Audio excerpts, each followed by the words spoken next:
तसा त्या रक्ताळलेल्या माणसाने त्याच्या कनपट्टीवरून बंदूक काढून घेतली. कसा तरीच तो उतरून खाली पडला. परत उठून तो जंगलात जाणाऱ्या पायवाटेने चालू लागला. घाबरलेल्या ट्रक ड्रायव्हरने लगेच ट्रक तिथून पळवला. त्याच्या शरीरावरून रक्त पाण्यासारखे ओघळत होते. ते सुकून कातडीला चिकटले होते. तो असाच बंदूक आपल्या मांडीवर वाजवत त्याला चालता येईल त्या वेगाने पुढे जात होता. अंधार होता, काळोख होता. तो विस्तीर्ण जंगलाचा भाग होता. पण त्या माणसाला कसलीच भीती नव्हती. कितीतरी वेळ चालल्यावर तो एका मोठ्या खडकाळ ठिकाणी येऊन थांबला. समोरच राखेने माखलेले जटाधारी पुरुषांचा घोळका होता. अगदी खाली एक नदी वाहत होती. तिथेच एका बाजूला गुहा होती. तो आघोरींचा समूह तिथेच वास्तव्य करीत होता. ते जंगल त्यांना गुडूप करून टाकायचं. तिथे एखादा साधा व्यक्ती येण्यासही धजावायचा. त्या व्यक्तीच्या अंगातील त्राण आता निघून चालले होते. तो कसा तरीच इथपर्यंत चालून आला होता. त्याच्या डोळ्यापुढे अंधारी पसरू लागली. त्याचे डोके गरागरा फिरू लागले. तो पडणारच. तोच त्याने आपल्या तोंडातून मोठ्याने हाक मारली, आघोरी, आणि तो खाली पडला. एक ध्यानस्थ बसलेला आघोरी त्या हाकेने दचकून उठला. त्याचे लक्ष त्या व्यक्तीकडे जाताच तो हलक्या आवाजात आश्चर्याने उद्गारला, खांडेकर. आणि तो आघोरी खांडेकरांच्या दिशेने धावला. खांडेकरांनी आपले डोळे किलकिले केले तेव्हा त्याच्यात समोर बसलेला एक आघोरी मुख्याकडे धावला. खांडेकरांना आता बऱ्यापैकी चांगले वाटत होते. जिथे जिथे जखमा झाल्या होत्या तिथे तिथे मलमपट्टी केली होती.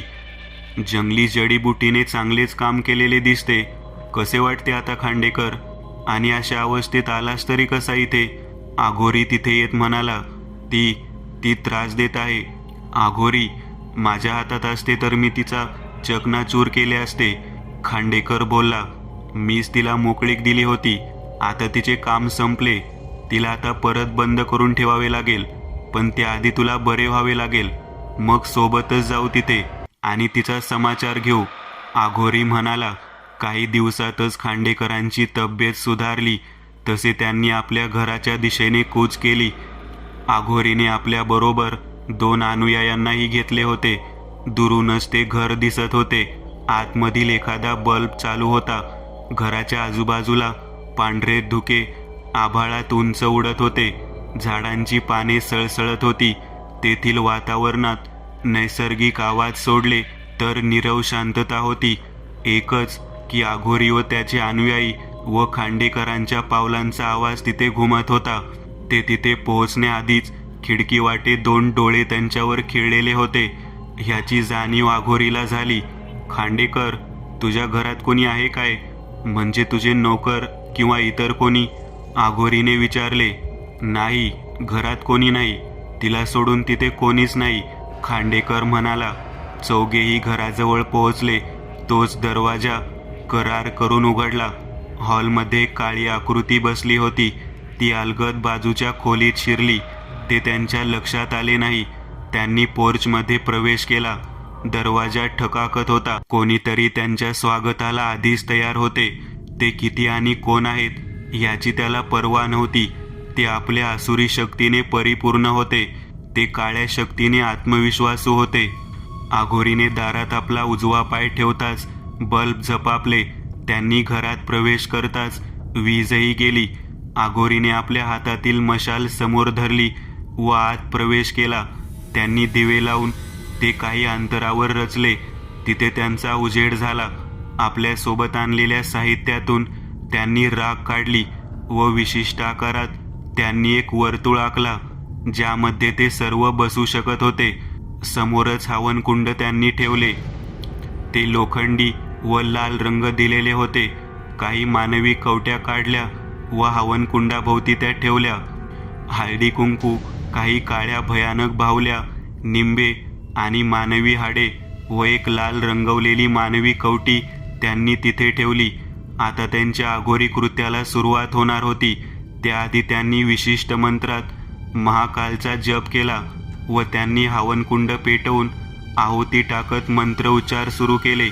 ते मंत्र एखाद्या घंटानादासारखे घरात घुमू लागले. ते धूर घरात घिरट्या घालू लागले. काहीतरी हालचाल झाली. अंधारात कोणीतरी फिरू लागले. ते ज्या वस्तू सापडतील त्या घरात आपटू लागले. त्या आवाजांकडे लक्ष देऊ नका, अघोरी म्हणाला. पण पुढच्या क्षणी हवा जोरदार वाहू लागली. त्या हवेच्या झोकेने दिवे विझले आणि त्यांच्या आजूबाजूला आता खूप कमी प्रकाश झाला. अचानक जळती मशालही एका झटक्यात विझली. आता फक्त तिथे हवनकुंडाच्या अग्नीचा प्रकाश होता. 2-3 मिनिटे तशीच शांततेत गेली आणि तिने गोंधळ सुरू केला. समोरच्याच अंधारलेल्या खोलीत तिने धिंगाणा मांडला होता. ते तिचे ओरडणे, रडणे आणि भेसूर हसणे घरात घुमत होते. तिला त्यांच्या कार्यात विघ्न उत्पन्न करायचा होता, कारण ते सर्व तिच्यासाठी धोकादायक होते. पण त्या सर्व गोष्टींचा अघोरीवर काहीच परिणाम झाला नाही. शेवटी ती समोरील एक काळी बाहुली उठून उभी राहिली. त्या सरशी घरात शांतता पसरली. अघोरीने तिचा कायमचा बंदोबस्त लावण्यासाठी ती काळी विभत्स्य जिवंत भासणारी बाहुली उचलली व हवनकुंडाच्या अग्नीत फेकली. मात्र ती बाहुली अग्नीत पडली नाही. ती जिवंत होती आणि तिच्यात दुष्ट शक्ती संचारली होती. तिने अघोरीच्या हाताला पकडून ठेवले होते. काही कळण्या अगोदरच तिने अघोरीच्या हाताचा चावा घेतला. तिला दात तर नव्हते, परंतु तिच्या टोचण्यात आलेले खिळे अघोरीच्या हातात रुतले. अघोरी किंचाळला. त्याच्या जखमेतून रक्त वाहून हवनकुंडात पडले आणि तो हवनकुंडही क्षणात विझला.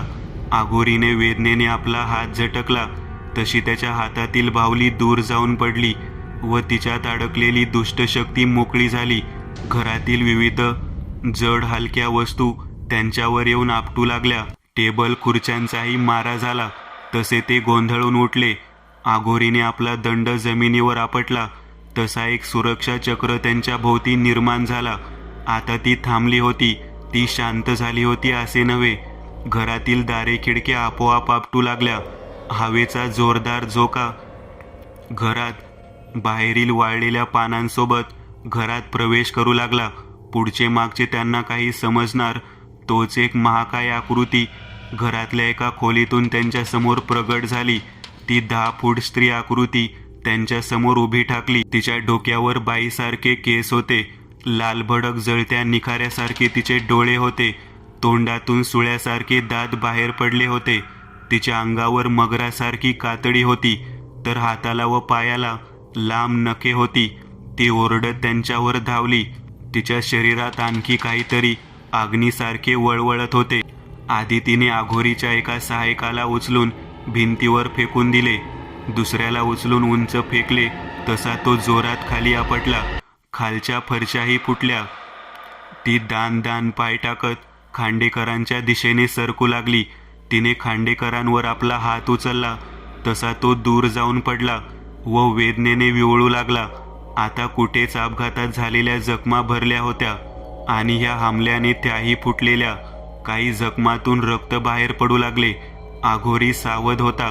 त्याने विभूती घेऊन तिच्यावर फेकली, मात्र तिच्याने तिच्यावर एवढा परिणाम झाला नाही. त्यामुळे त्याने तिला आणखीनच चवताळविले होते. तिने अघोरीला उचलून दाराबाहेर फेकले. कसा तरी अघोरी दारातून बाहेर पोर्चमध्ये पडला व चेंडूसारखा दानकण उडून अंगणात जाऊन आपटला. त्याचे डोके एका मोठ्या दगडावर आपटले व त्याचे डोके फुटून मेंदू बाहेर पडला. ते दोघे चेले कसे तरी घराबाहेर धावतच निसटून पळाले. भेकड कुठले, खांडेकर आपली बंदूक काढत म्हणाला. त्याने ती त्या शैतानी आकृतीवर ताणली व होत्या नव्हत्या तितक्या गोळ्या तिच्यावर झाडल्या. खांडेकराला वाटले की काम झाले, परंतु ती आकृती हसतच मागे फिरली. तिने खांडेकरांचा एक पाय धरला व तसेच त्याला उचलून दरवाजाच्या दिशेने फेकले. खांडेकर भिंतीवर जाऊन आदळला. आता तो चांगलाच हादरला. त्याला वेदना तर होत होत्या, मात्र त्याच्या दिशेने पुढे पुढे येणारी सैतानी राक्षसी पाहून त्याला जीव गेल्यासारखे वाटत होते. तो कसा तरी सरकत समोरच दिसणाऱ्या दरवाजातून बाहेर पडला. तेवढ्यात ती आकृती दरवाजाजवळ येऊन थांबली. दरवाजा छोटा होता, त्यामुळे तिला त्यातून बाहेर निघणे थोडे अवघड होते. ती तशीच खाली बसली. तिचे लांब केस अवतीभोवती पसरले. ती खदाखदा हसू लागली. तिच्या त्या विभत्स्य चेहऱ्याकडे खांडेकर आपले डोळे फाडून बघत होता. मी तुला मारणारच होते, मात्र सहज मृत्यू बरी नव्हे. मी तुला तडफवून मारणार. जसाच तसे ती भेसूरपणे हसू लागली. तिचा आवाज एखाद्या स्पीकरमधून निघणाऱ्या आवाजासारखा होता. क्षणात दरवाजा एकदम खाडकरून बंद झाला. कमला उठली होती तशी ती आरशासमोर गेली. ते भयानक रूप तिच्या नजरेस पडणार होते आणि अनेक प्रश्नांचे काहोर मनात उमटणार होते. पण तसे काही झाले नाही, कारण रात्रीच पांडुरंगने तिचा चेहरा ओल्या कापडाने पुसला होता आणि तिच्या केसांना तेल लावून व्यवस्थित केले होते. ती उठताच पांडुरंगने तिला काही बोलून न देता जेवणाला बसवले. पांडुरंगचे डोळे दरवाजावर खिळले होते. रुद्र बाहेर गेला होता व तो अद्याप परतला नव्हता. संध्याकाळी रुद्र थकून परतला व तसाच खोलीत पलंगावर पडला. थोडा वेळ तो तसाच एकटक छतावर डोळे खिळवून पडला होता. त्याला काहीतरी आठवले व तो तसाच लागलीच उठला व ती अत्तराची बाटली जी त्याने सुरक्षित ठेवली होती ती त्याने हाती घेतली व आपले डोळे बंद केले. परत तीच काळी विभत्सी आकृती समोर आली व ते पडके घर डोळ्यासमोर नाचू लागले. रुद्रने आपले डोळे उघडले. कोणीतरी आहे जे मला इथला भूतकाळ पाहू देत नाही. आधी मला त्याचा बंदोबस्त लावावा लागेल. त्यासाठी ते पडके घर शोधणे गरजेचे आहे. रुद्र स्वतःशी बोलला. काय करता साहेब? कुठे होता आपण? आवाज आला तसे रुद्रने तिकडे पाहिले. पांडुरंग उभा होता समोर. पांडुरंग, ये बस. तू इथला रहिवासी आहेस, मग नक्कीच तुला आसपासचे सर्व काही ठाऊक असेल. रुद्रने विचारले. होय साहेब, एक पडके घर मी शोधतोय जे मला माझ्या कामात अडचण आणत आहे. इथे बरेच पडकी घरे आहेत. मला कसे कळेल की आपण कोणते घर शोधत आहात ते? पांडुरंगने प्रश्न उपस्थित केला. रुद्रने लगेच कागद घेतले व त्यावरती त्या घराचे स्केच काढले. तो एक पडका वाडा होता. हा वाडा गावाबाहेर आहे. पूर्वी तिथे रावसाहेब राहायचे. ते गेले आणि त्यांचा मुलगा शहरात स्थायिक झाला. पांडुरंग म्हणाला. दुसरी काही माहिती? रुद्रने विचारले. हो, त्यांची बाई कुठेतरी कोणाबरोबर तरी पळून गेली होती व त्याचा धक्काही रावसाहेबांना लागला होता. कुठेतरी ती मेली अशी अफवा गावात पसरली, कारण तिचा काहीच थांगपत्ता पोलिसांना किंवा इतर कोणालाही लागला नाही. तेव्हापासून त्या घरात शांती नव्हती. मग कोणी राहत नाही. तसे ते पडीक पडले. पांडुरंग म्हणाला. किती दूर आहे ते? चालत जाता येईल ना? रुद्रने विचारले. होय. तुझे जेवण झाले काय? नाही. मग चल जेवून घेऊयात. मग थोड्या वेळाने तिथे जाऊयात. त्या पडक्या वाड्यावर ह्या घरात जे काही घडत आहे त्याची दोरी त्या पडक्या वाड्याला बांधलेली आहे. रात्रीचे 10 वाजले होते. हातातील विजेरी सावरत पांडुरंग पुढे पुढे चालला होता. त्याच्या मागे रुद्र होता. आजूबाजूला काही झाडी होती, तर गावात भुंकणाऱ्या कुत्र्यांचे आवाज कानी पडत होते. अंगावर काटा आणील अशी पानांची सळसळ व रातकिड्यांचे कर्कसणे चालू होते. आभाळात चंद्र नव्हता. हलकेसे चांदणे होते तिथे. एक पायवाट वर टेकडीवरती जात होती. मध्येच कुठे झाडीमध्ये निशाचर सळसळायचे की पांडुरंगचे काळीज उडायचे. तुम्हाला भीती नाही काय वाटत? पांडुरंगने विचारले. वाटते थोडीफार, पण इतकीही नाही. या सर्वांची माझी लहानपणापासूनच सवय झालेली आहे. हे सर्व आत्मसात करण्याआधी मला भीतीशीच लढावे लागले होते. आपल्या घरात कोण कोण आहेत? मी, माझा भाऊ नितेश आणि त्याची बायको निकिता, जी गर्भवती आहे. काहीच दिवसात आणखी एक लहानगा घरात पाय ठेवेल. रुद्र बोलला. काहीच वेळात ते तिथे पोहोचले. समोरच तो पडका वाडा होता. हेच ते घर साहेब, पांडुरंग म्हणाला. होय, हेच ते घर. आता काका, तुम्ही एक काम करा.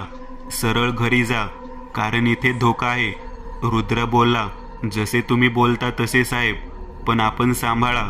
आतापर्यंत रुद्रने जे काही केले होते त्यापैकी पांडुरंगने आपल्या उभ्या आयुष्यात काहीच पाहिले नव्हते. रुद्रने पोर्चमध्ये प्रवेश केला.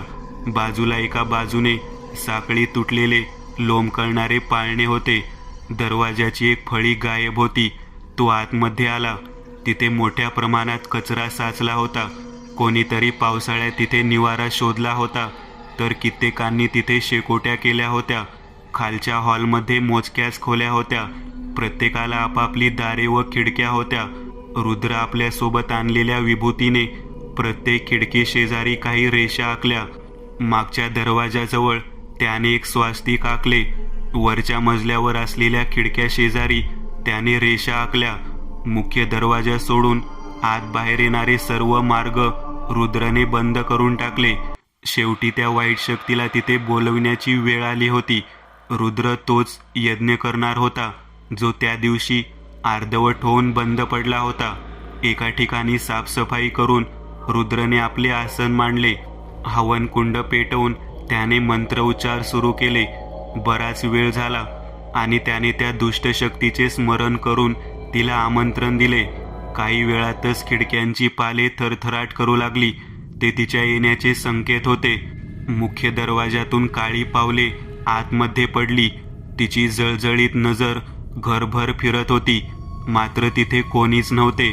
समोरच पेटणाऱ्या हवनकुंडावर तिने आपली नजर रोखली होती. तिने आपली पावले उचलली. एक मोडकळीस आलेली खुर्ची आपोआप नव्याने साधून तिथे उभी राहिली. तिने एखाद्या महाराजाप्रमाणे तिच्यावर ठाम मांडला. कोणी बोलावले आहे मला इथे? कोणाला मारायचे आहे माझ्या हातून? आगोरी, तू परत आलास काय? तेव्हा मी तयार नव्हते. आज बघू कोण जिंकते ते. तिचा दमदार आवाज वाड्यात घुमला. ती खुर्ची मागे पुढे करत आपला एक हात मांडीवर ठेवून गुरगुरत होती. कोणतीच हालचाल तिथे नव्हती. कोण आहे इथे? ती ओरडली. तिच्या येण्याची चाहूल लागताच रुद्र समोरच्या खोलीत लपून बसला. तिने आतमध्ये प्रवेश केला व ती ललकारू लागली. तिचे ते दूर असणेच महत्त्वाचे होते. रुद्रने लगेच मुख्य दरवाजा शेजारी स्वास्तिक आखून घेतले. आता ती पूर्णपणे आतमध्ये कोंडली गेली होती. हे विभूतीचे निशाण पार करणे तिला अशक्य होते. मी आहे इथे. मी बोलावले आहे तुला. 2 निष्पाप लोकांना मारून तुझे हात मळले आहेत. आता ते कापायची वेळ आली आहे. रुद्र, थोड्याच दिवसात तुझी चांगलीच ओळख झाली आहे मला, पण तू ओळखत नाहीस मला. तिथे वादळ उठले. त्यात जड हलक्या वस्तू उचलल्या गेल्या. धुळीने घर भरले जात होते. तिने रुद्रला हानी पोहोचविण्यासाठी त्या सर्व त्याच्या दिशेने फेकल्या. रुद्र सतर्क होता. ती असेच काहीतरी करेल ह्याची त्याला कल्पना होती. रुद्रने क्षणात खोलीत झेप घेतली. तिथे बऱ्याच प्रमाणात धूळ साचली होती.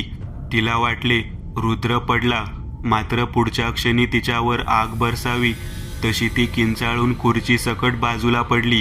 रुद्रने त्या उडालेल्या धुळीचा फायदा घेऊन तिला गाठले होते व आपल्या जवळील मंतरलेले पाणी त्याने तिच्यावर शिंपडले होते.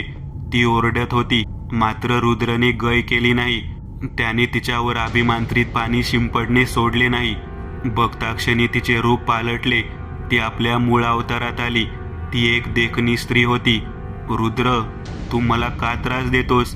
बघ, मी तुझे काहीच बिघडवले नाही किंवा तिच्याशिवाय मी कोणालाही मारलेले नाही. तेही त्या मांत्रिकाने मला पकडून जबरदस्तीने ते सर्व करवून घेतले. त्यातही माझी काडी एवढीही चूक नव्हती. माझ्यावर ते दडपण होते.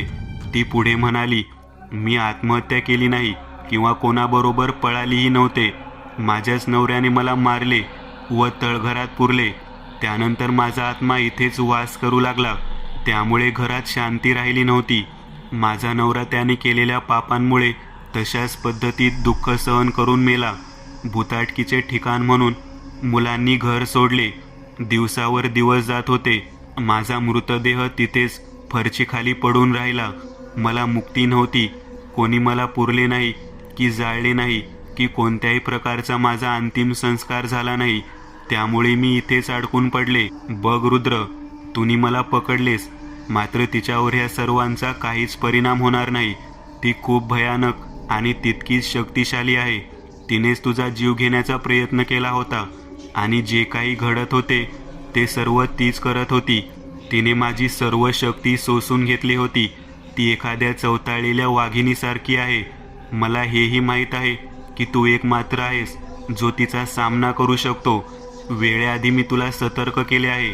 तिला कळेलच रुद्र कोण आहे तो. त्याआधी तुझ्यासारख्या निष्पाप आत्म्याला मुक्ती मिळणे आवश्यक आहे. तुझा मृतदेह कुठे आहे मला दाखव.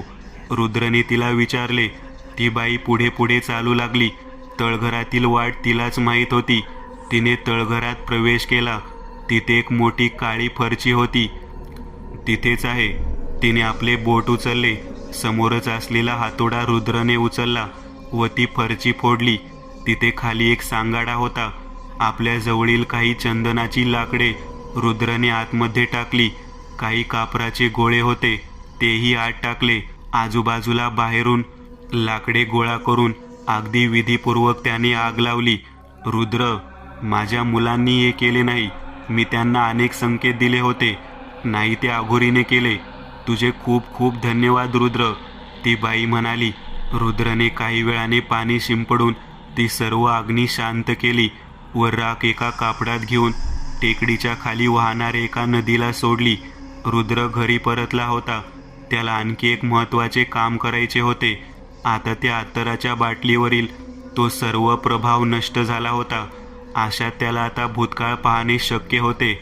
त्याने ती बाटली हातात घेतली व आपले डोळे बंद केले. त्याच्या डोळ्यासमोर जसेच्या तसे दृश्य तरळू लागली. खांडेकर, तुम्ही सांगितल्याप्रमाणे ह्या अत्तराच्या बाटलीत एक पिशाचिनी कैद केली आहे. तिला फक्त तिथे नेऊन सोड.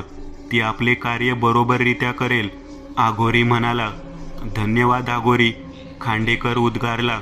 दररोजप्रमाणे पांडुरंग व कमळा आपले सर्व काम आटोपून माळावरच्या घरात गेले होते.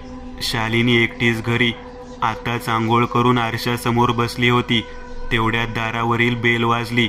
शालिनीने छोट्या छिद्रातून बाहेर डोकावले. समोर वसंत खांडेकर उभा होता. आपण, असे अचानक?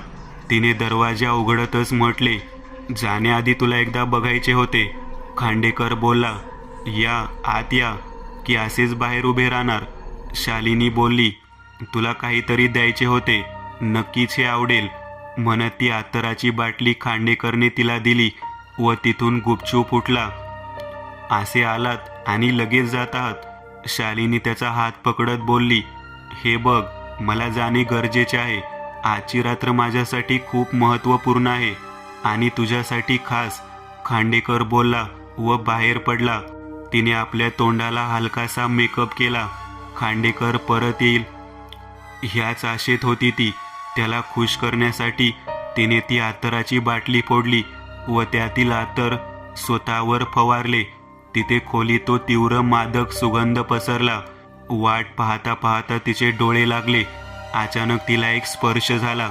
वसंत, तिच्या तोंडून उद्गार बाहेर पडला, पण पुढच्या क्षणी ती दचकून उठली.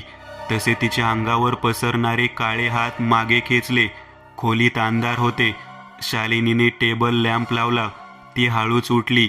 हॉलमध्ये कसला तरी खटखट आवाज येत होता. तिची पावले उचलली. अचानक तिची पावले थांबली व ती मागे सरकली.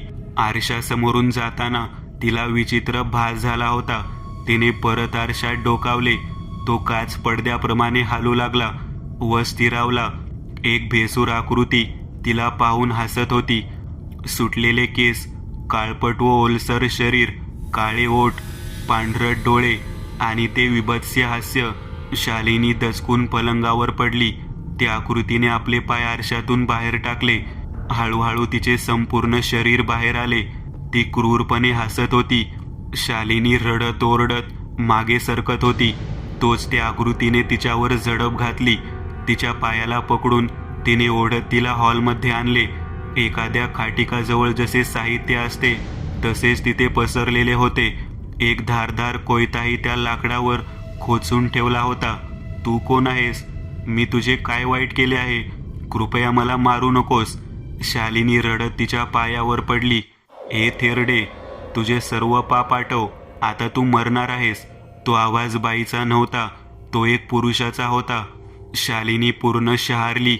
ती गयावया करत मागे सरकू पाहत होती. तोच त्या पिशाचिनीने तिची मान धडावेगळी केली व तिच्या शरीराचे तुकडे तुकडे करू लागली. अघोरी आपले हात चालवत होता. तो एखाद्या खाटिकाप्रमाणे काहीतरी तोडत होता, पण त्याच्या हातात काहीच नव्हते.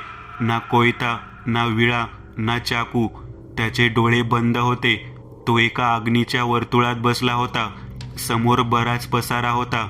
समोरच खांडेकर बसून त्याच्या हालचालीकडे लक्ष देत होता.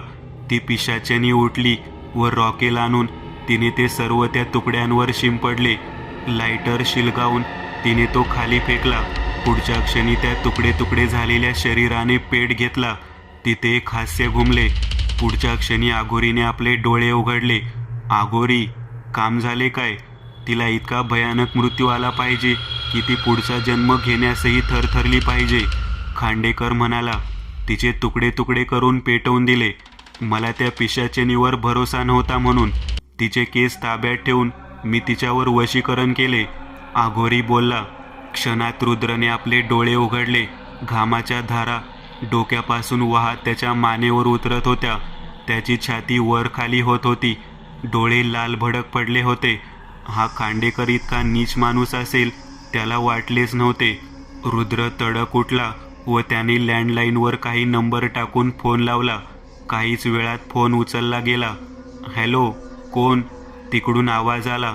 नितेश, मी रुद्र बोलत आहे.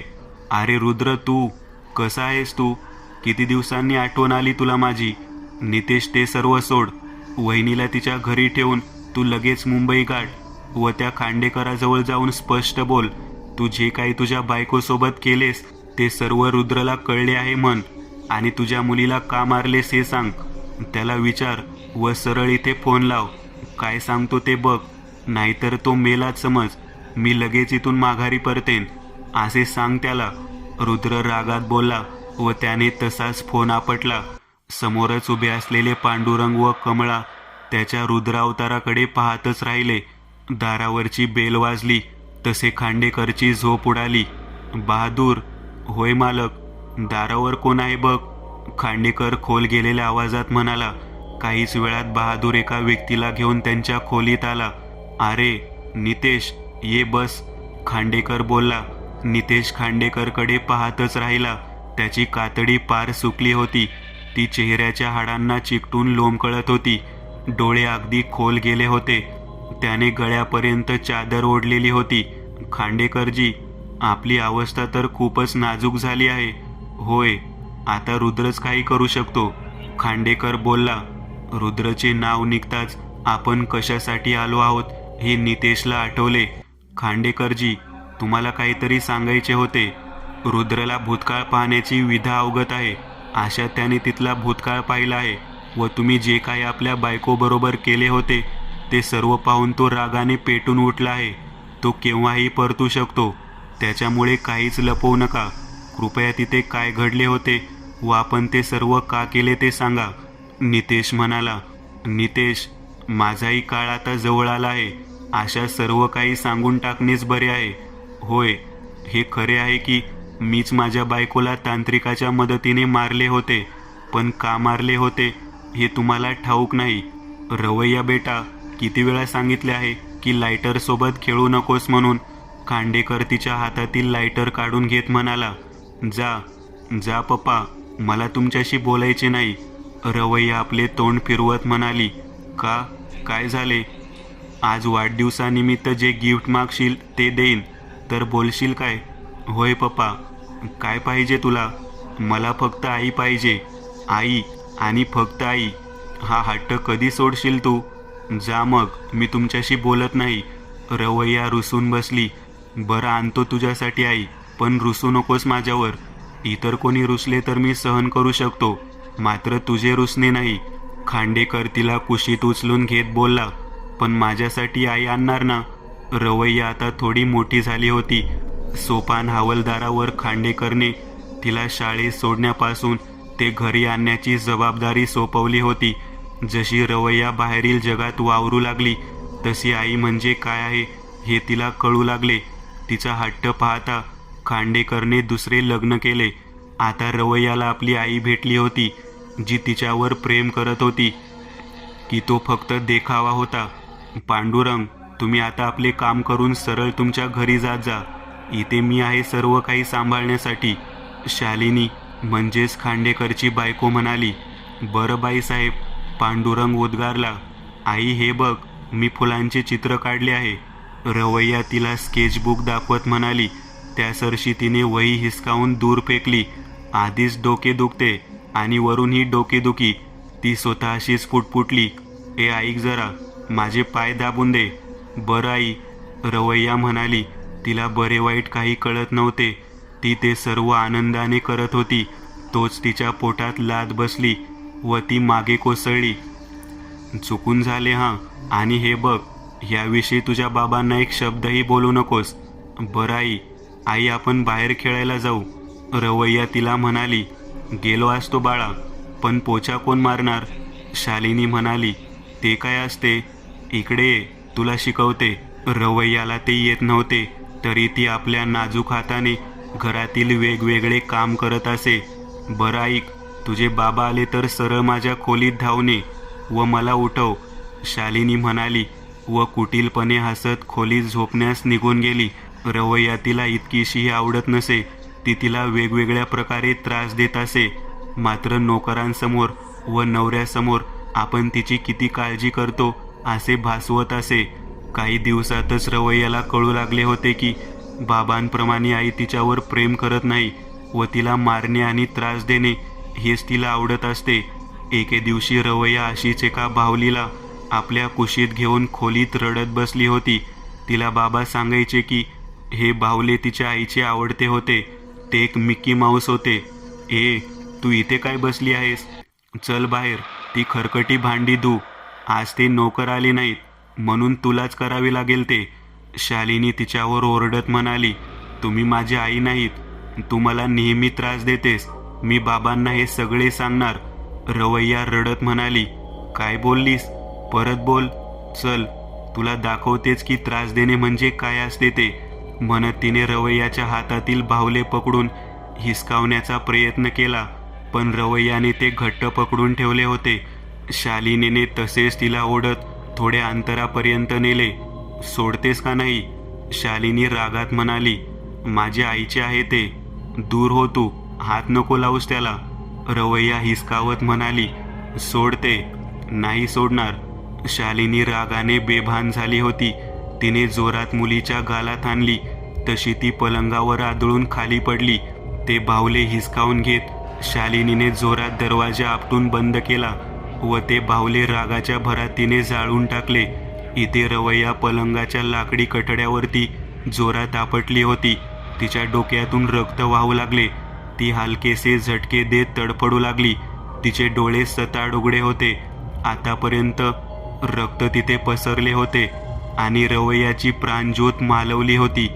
थोड्याच वेळात शालिनीने दरवाजा लोटून आतमध्ये प्रवेश केला. समोरचा प्रकार पाहून ती जागीच थबकली. रवैयाच्या गालावर मारल्याने तिथे हाताचा ठसा उमटला होता. ते सर्व पाहून शालिनी घाबरून गेली. आता गय नाही, हिचा बाप मला जिवंत सोडणार नाही. काय करू? तेवढ्यात पलंगावर पडलेली लायटर तिला दिसली. ती लगेच गेली व रॉकेल घेऊन आली. आधी तिने सर्व रक्त साफ केले व मुलीवर रॉकेल छिडकून तिला तसेच पेटवले. ती कुटीलपणे शोक करत बसली. सर्व गावभर ही बातमी पसरली होती. पांडुरंग व कमळा तर अगदी धावत आले होते. आपण काय पाहत आहोत, काय ऐकत आहोत यावर खांडेकरचा भरोसा बसत नव्हता. त्याच्या डोळ्यातून अश्रू तर वाहत होते, पण तोंडातून शब्दच निघत नव्हते. ते तसेच थरथरत होते. एक क्षण गेला, दुसरा क्षण गेला आणि त्याने टाहो फोडला. त्याची लाडकी आणि एकुलती एक मुलगी त्याला सोडून कायमची गेली होती. मित्रांनो, आज पुरतं एवढंच. तुम्हाला जर काही गोष्ट आवडली असेल तर नक्की लाईक करा. तुमच्यापैकी बरेचसे जण व्हिडिओ लाईक न करताच पळून जातात, पण हा जर व्हिडिओ तुम्ही लाईक केला तर मला जरा बरं वाटेल आणि असेच भारी भारी व्हिडिओ बनवायची माझ्यात एनर्जी येईल. त्यामुळे नक्की लाईक करा. आणि अजूनही कोणी या चॅनलला सबस्क्राईब केलेलं नसाल तर लगेच सबस्क्राईब करून टाका. आणि बाजूची घंटी ती मात्र दाबायला विसरू नका. देवाची घंटी आहे ती. चला तर मग पुन्हा भेटूया अशीच एक आगळी वेगळी गोष्ट घेऊन पुढच्या